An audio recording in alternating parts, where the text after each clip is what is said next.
kita manusia yang berakal nih jangan mudah terpercaya atau terperdaya dengan omongan manusia, walaupun mereka itu statusnya adalah tokoh yang terkenal dan memang sosok yang memang keilmuannya sangat tinggi gitu kan. Tapi ketika dia menyampaikan yang bertentangan dengan apa yang disampaikan oleh Allah di dalam Al-Quran, ya kita tidak wajib taat. Karena ketaatan yang paling tinggi itu adalah ketaatan kepada Allah gitu. Karena ya tidak ada ketaatan kepada makhluk dalam bermaksiat kepada Allah. Contoh ucapan yang memang tidak boleh kita taati karena memang bertentangan dengan Al-Quran dan Sunnah gitu ya. Dia mengatakan bahwa kerudung itu adalah budaya Arab, bukan perintah Allah gitu, bukan kewajiban. Nah, ingat ya, kalian harus betul-betul mempelajari Al-Quran dan Sunnah, ijma dan qiyas dengan betul, dan tidak ada penyelimpangan di dalamnya gitu.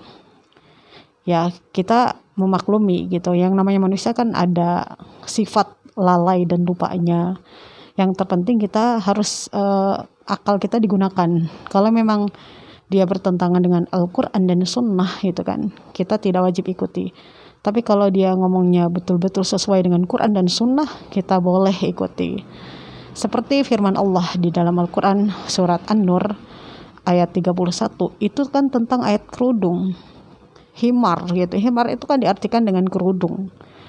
Katakanlah kepada perempuan yang beriman, hendaklah mereka mengulurkan pertama sih suruh menundukkan pandangannya ya, menjaga kemaluannya, dan ketiga, dan hendaklah mereka menutupkan kain kerudung gitu kan sampai menutup dadanya gitu loh.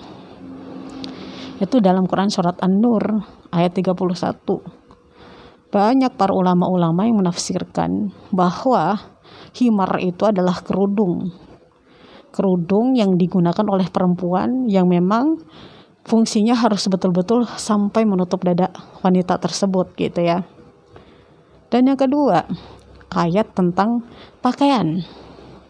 Di dalam Quran surat Al-Ahzab ayat 59, Allah berfirman, katakanlah kepada perempuan. Jadi awalnya itu katakanlah kepada istri-istrimu.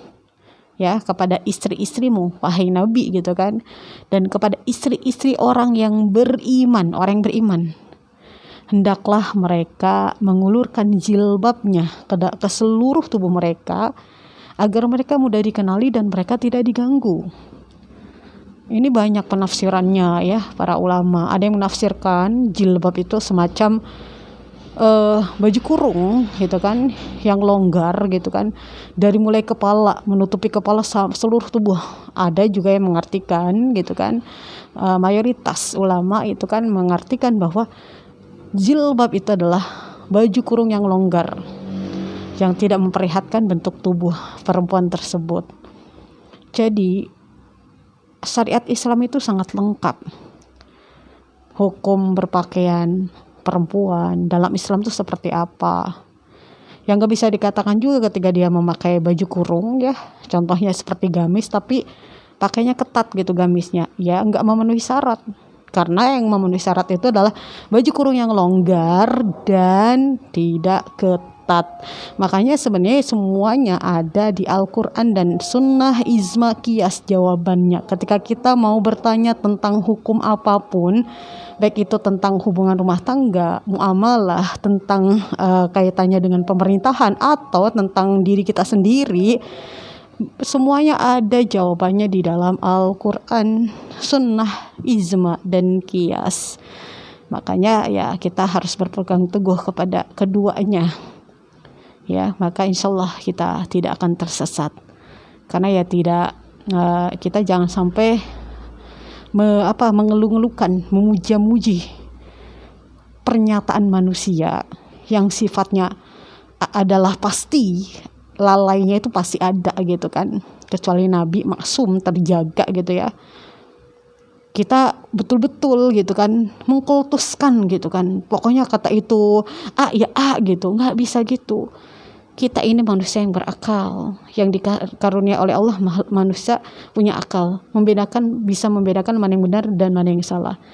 Maka ketika ada sosok yang kita idolakan, yaitu faqih fiddin lah, ilmunya banyak gitu loh, mengerti banyak agama gitu kan, bahkan sudah menerbitkan tafsir-tafsir, ya kalau baik benar kita ikutin. Tapi kalau misalkan bertentangan dengan kitabullah dan sunnah gitu kan, ya tentu kita tidak boleh ikutin, karena tidak ada ketaatan kepada makhluk dalam menentang atau bermaksiat kepada Allah.